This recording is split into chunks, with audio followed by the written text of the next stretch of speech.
জাহান্নাম বছরে 2টা নিঃশ্বাস ছাড়ে। কয়টা নিঃশ্বাস? একটা নিঃশ্বাস গ্রীষ্মকালে যখন প্রচন্ড দাবদাহ চলে, ওইটা হচ্ছে জাহান্নামের নিঃশ্বাসের ফসল। ওই প্রভাবে পৃথিবীতে এরকম দাবদাহ চলে। এই সায়েন্স বিশ্বাস করবে? করবে না। ওর বিশ্বাসের আমার যায় আসে না। আল্লাহ পাক বলেছেন সত্য, রাসূল বলেছেন সত্য।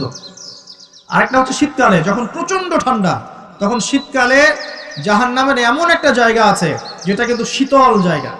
জাহান্নামের পুরো জায়গাটাই কিন্তু আগুন নয়, এমনও জায়গা আছে যেটা কি খুব শীতল। ওই শীতল অংশ শ্বাস ছাড়লে এই যে পৃথিবীতে এই শীতের একটা প্রভাব চলে আসে, প্রচন্ড ঠান্ডার শৈত্য প্রভাব চলে আসে।